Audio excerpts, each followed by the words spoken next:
Starting a business from zero isn't just about money. It's about vision, resilience, and the willingness to start when everything seems impossible. Today, we're diving into the real stories of entrepreneurs who began with nothing but built empires. Their journeys are raw, unfiltered, and packed with lessons you can apply whether you're launching your first side hustle or chasing your dream company. Let's start with a name you might recognize: Howard Schultz. Today, Starbucks is a global giant with over 35,000 stores worldwide. But rewind to the early 1980s and it was a small coffee shop in Seattle with a simple idea: selling high-quality coffee beans.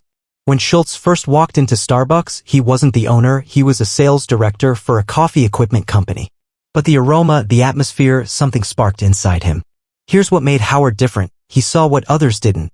At the time, coffee in America was basic, cheap, quick, and transactional. But a trip to Italy changed everything. Schultz experienced espresso culture, small cafes buzzing with conversation, people lingering over cappuccinos. He envisioned Starbucks as something more than a retail store. It could be an experience. When Schultz pitched the idea of transforming Starbucks into an Italian-inspired cafe, the owners rejected him. They didn't want to change the business model. But here's the first lesson in building a business from zero: when others say no, you find a way to say yes. Schultz didn't give up. Instead, he took a risk. He left Starbucks and started his own coffee company. It wasn't easy. He raised money from anyone who would listen: friends, family, small investors, scraping together every penny. He faced hundreds of rejections, but his vision never wavered. Eventually, he returned to buy Starbucks and turn it into the coffee empire we know today. Lesson number 1: vision is everything, but action turns vision into reality. It's not enough to have a great idea. You have to believe in it when no one else does and push forward despite rejection. But vision alone isn't enough. Building a business from zero also means adapting. And no one embodies adaptation better than Sara Blakely, the founder of Spanx. Sarah's journey didn't start in fashion. It started in failure. She wanted to be a lawyer but bombed the LSAT. She took a sales job selling fax machines door to door. And that's where her billion-dollar idea began. She was frustrated with the way traditional undergarments worked under white pants, so she cut the feet off a pair of pantyhose and created a prototype. But here's where things got interesting. Like Howard Schultz, Sarah faced rejection after rejection. Every manufacturer told her no.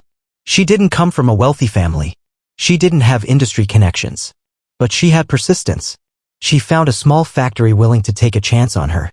Then she did something even more remarkable. She cold called Neiman Marcus and convinced a buyer to meet her. When Sarah met with the buyer, she didn't rely on sales talk.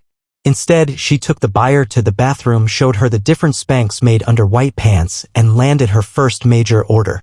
Lesson #2: solve a real problem and sell the solution boldly. Sarah's success didn't come from complex marketing strategies. It came from knowing her product solved a pain point and showing that solution in the most direct, personal way. Both Howard Schultz and Sara Blakely prove that starting from zero isn't about waiting for perfect conditions. It's about seeing an opportunity, trusting your instincts, and pushing through the inevitable no's. If you've ever thought, "I can't start a business, I don't have the money," you're not alone. Many of the most iconic companies in the world began with empty pockets. What separated the dreamers from the doers was their ability to get creative, stretch every dollar, and seize opportunities others overlooked. Let's rewind to the mid-1970s. Two college dropouts, Steve Jobs and Steve Wozniak, were working out of a garage in Los Altos, California. Their vision? To bring computers out of research labs and into people's homes. But vision alone doesn't pay the bills. At the time, building computers wasn't cheap.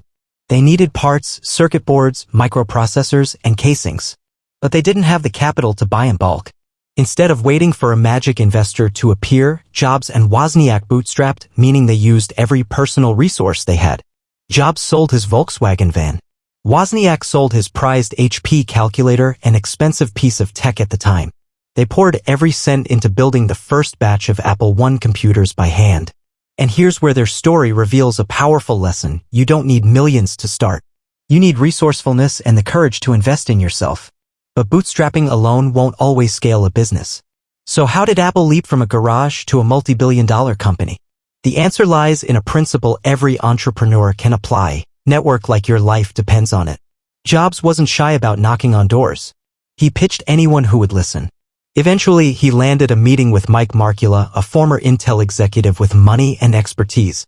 Markula didn't just invest $250,000 into Apple, he became a mentor, helping them scale operations and structure the company for explosive growth. Lesson number 3. You don't need money to start. You need hustle and a willingness to ask for help. If you're starting today, the same strategies apply. Look at what you can sell, trade, or leverage.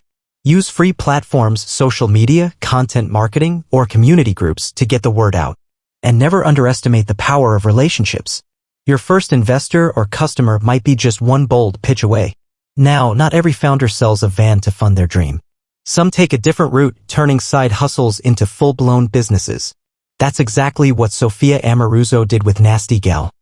In 2006, Sophia was broke, bouncing between odd jobs and scavenging through thrift stores. But she had an eye for vintage fashion. She started selling her thrifted finds on eBay, photographing pieces in her tiny apartment and writing witty descriptions. What started as a side gig became a six-figure business within 3 years. Here's the kicker: Sophia didn't take outside investment during the early years. She reinvested every dollar of profit back into her business. And she treated every sale like a brand-building opportunity. She didn't just sell clothes, she created a community. But her big break came through a strategy that's still powerful today, building a brand story people want to be part of. Nasty Gal wasn't just selling vintage jeans or leather jackets, it was selling confidence, rebellion, and self-expression. And when you attach your product to a story, you turn casual customers into loyal fans. Lesson 4. Start small, reinvest wisely, and build a story around your brand. The truth is, there's no single formula for funding a business from zero.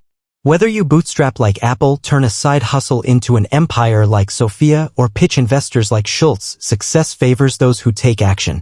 So here's a question for you. What's one thing you can do right now to start funding your business idea? Whether it's selling something you own, offering a skill for hire, or reaching out to potential mentors, take the first step. Every entrepreneur dreams of a smooth path to success, but the reality: failure is inevitable. What separates those who quit from those who succeed is the ability to pivot, to change direction quickly when things go wrong. And no one embodies this lesson better than Reid Hoffman, the co-founder of LinkedIn. Reid didn't start with the idea of building a professional networking platform. In the late 1990s, he launched a social networking site called SocialNet, years before Facebook or MySpace. The idea was ahead of its time: connect people for dating, hobbies, and professional networking. But there was a problem. People didn't want it. The market wasn't ready for a one-size-fits-all platform. SocialNet struggled to attract users. Investors grew impatient. Most entrepreneurs would have walked away, but Reid saw an opportunity hidden inside the failure. He realized people weren't looking for another social site to meet friends, they needed a place to advance their careers. This insight led him to pivot. In 2002, he co-founded LinkedIn, focusing exclusively on professional networking. The result? LinkedIn exploded. It grew to over 500 million users and sold to Microsoft for $26 billion. Lesson 5. Fail fast, but pay attention to what failure is teaching you. When something isn't working, don't just push harder, step back and ask, what's the market telling me? Many successful businesses didn't start where they ended up. The ability to pivot when things break is what keeps you in the game. Let's take another example, one you've probably used today: Instagram. Instagram didn't start as the photo-sharing app we know. Founders Kevin Systrom and Mike Krieger originally built a location-based app called Bourbon. Users could check in at places, make plans, and share photos. The app was complicated and no one cared about the check-ins. But the founders noticed something surprising. Users weren't using Bourbon for its intended features, they were obsessed with sharing photos. That insight changed everything. Systrom and Krieger stripped down the app to focus on just one thing: easy, beautiful photo sharing. In 2010, they rebranded as Instagram, and within 2 years, they had 100 million users. By 2012, Facebook bought the company for $1 billion, a massive outcome for a pivot that almost never happened. Lesson 6. Follow the users, not your ego. When you launch a business, you might think you know what people want. But reality doesn't always match your assumptions. Pay attention to what people actually do and be ready to change course. Here's another twist on the power of pivoting: Netflix. When Reed Hastings and Mark Randolph started Netflix in 1997, their vision was simple: deliver DVDs by mail. It was a bold idea in an era when Blockbuster dominated home entertainment. But Netflix wasn't always a success story. In the early 2000s, Blockbuster could have crushed Netflix. They had physical stores, massive marketing budgets, and a loyal customer base. Netflix was struggling. In fact, Hastings offered to sell the company to Blockbuster for $50 million and Blockbuster laughed them out of the room. But here's the key moment. Hastings saw the future before anyone else. While Blockbuster was focused on in-store rentals, Netflix pivoted to streaming. They invested in technology that let customers watch movies online long before it was mainstream. By the time Blockbuster tried to catch up, it was too late. Today, Blockbuster is a memory while Netflix has grown into a $200 billion entertainment giant. Lesson 7. Anticipate change and pivot before you're forced to. Businesses that survive aren't the strongest or the biggest, they're the ones that adapt. Whether it's spotting new technology, changing customer behavior, or global trends, successful entrepreneurs always look ahead. So, if you're building a business right now, ask yourself, what's working and what isn't? Are my customers showing me something unexpected? If I had to start from scratch today, what would I do differently? Failure is inevitable, but it doesn't have to be final. When you embrace failure as feedback, every misstep becomes a stepping stone. We'll explore how to scale your business from a small startup to a household name, featuring an entrepreneur who turned a dorm room project into a global empire. Let me know when you're ready to continue. Starting a business is one thing, but scaling it? That's where the real challenge begins. Scaling means going from a small, scrappy operation to a brand that millions recognize. And no story captures the art of scaling better than the rise of Facebook. In 2004, Mark Zuckerberg and his roommates launched the Facebook from their Harvard dorm room. Initially, it was a simple platform, an exclusive online directory where Harvard students could connect. But from the start, Zuckerberg had a vision bigger than just a campus project. The first lesson from Facebook's rise is this: start small, but build for growth. Instead of opening to the entire world immediately, Zuckerberg focused on one market at a time. First, it was Harvard. Then Yale, Columbia, and Stanford.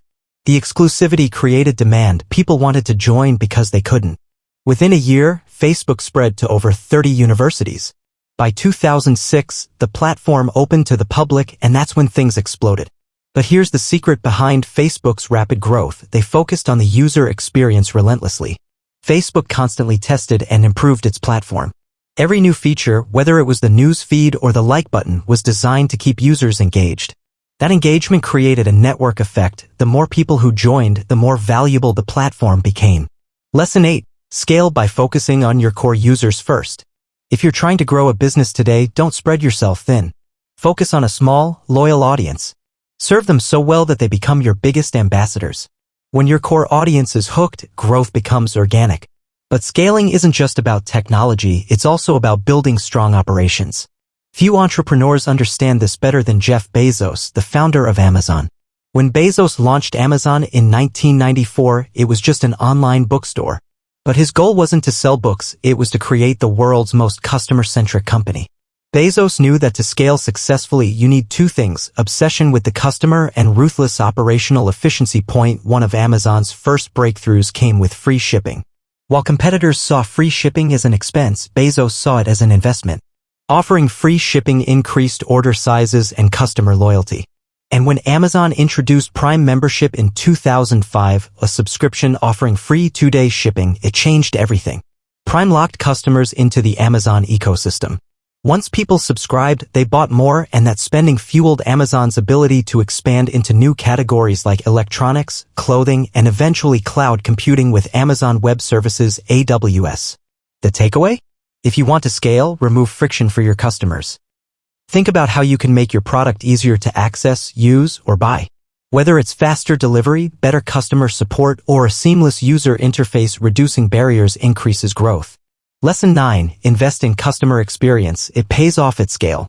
But let's not forget, scaling a business requires a bold mindset. And perhaps no entrepreneur exemplifies boldness better than Elon Musk.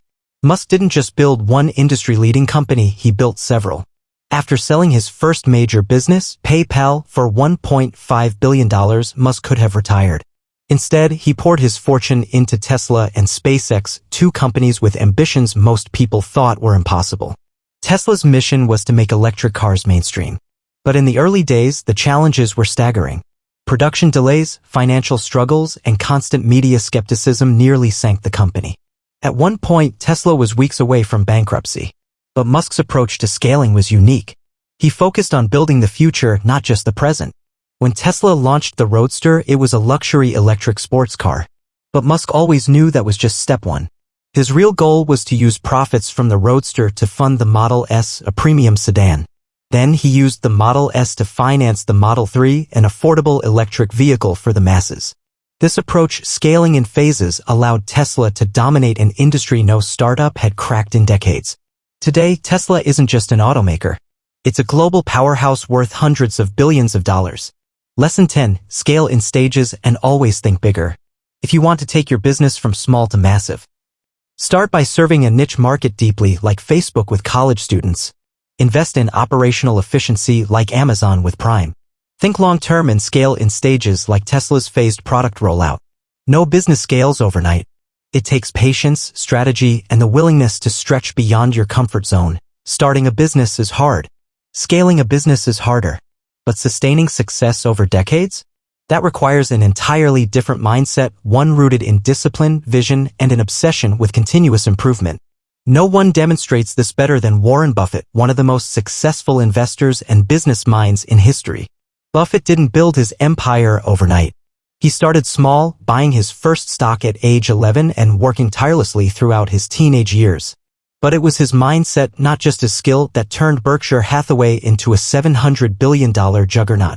At the core of Buffett's philosophy is a principle every entrepreneur can learn from: play the long game. In a world obsessed with quick wins and overnight success, Buffett stands out for his patience. He doesn't chase trends. Instead, he looks for businesses with strong foundations and invests for the long haul. One of his most famous quotes captures this perfectly. "Someone's sitting in the shade today because someone planted a tree a long time ago." When Buffett bought shares in Coca-Cola in 1988, many thought he was crazy. The stock had fallen after a major public relations blunder. But Buffett saw beyond the short-term noise. He recognized Coca-Cola's brand power and global reach. Over the next few decades, that investment earned billions. Lesson 11. Focus on long-term value, not short-term wins. If you're building a business today, ask yourself, am I building something that will last 10 years? Or am I chasing a quick payday? Sustainable businesses are built on strong customer relationships, great products, and a commitment to improving over time. But longevity also requires personal discipline, a quality shared by another titan of industry, Oprah Winfrey. Oprah's journey began in poverty in rural Mississippi. By age 19, she was working in local radio and television, but the odds were stacked against her. In the 1980s, television was dominated by men, and African American women were rarely given major opportunities. But Oprah had a secret weapon: unwavering self-belief and relentless work ethic. When she was offered a failing talk show in Chicago, most people assumed it would flop. Instead, she transformed it into the Oprah Winfrey Show, the highest-rated talk show in television history. But Oprah didn't stop at TV. She built a multimedia empire spanning books, magazines, and her own cable network. Her secret? Obsess over delivering value. Oprah never treated her show as entertainment alone. She saw it as a platform to uplift and inspire. Whether she was giving away cars or tackling difficult topics, she prioritized authentic connection with her audience. Lesson 12. Serve your audience with integrity, and they will stick with you for life. If you want your business to last, focus on how you make people feel. Customers won't just remember what you sell. They'll remember the experience and emotions you deliver. Another key to long-term success is knowing when to evolve, something Nike mastered under the leadership of Phil Knight.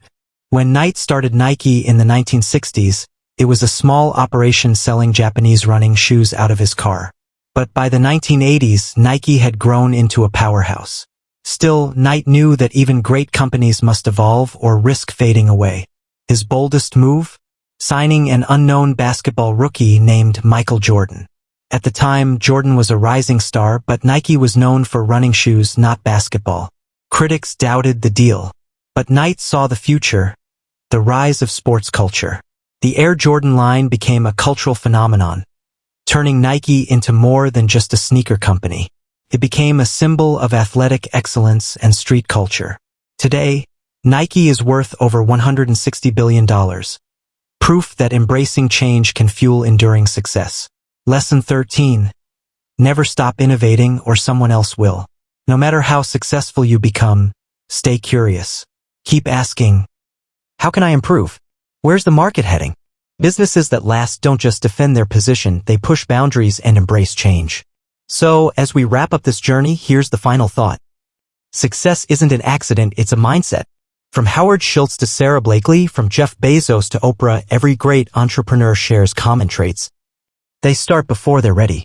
They pivot when needed but never quit. They think long-term while executing in the short term. If you're sitting on an idea, start. You don't need perfect conditions. You need action. And if you've already started, keep going. The world is built by people who refuse to quit. Thank you for joining me on Business Stories, where we uncover the real lessons behind extraordinary journeys. I'll see you next time with another story to inspire your next big move.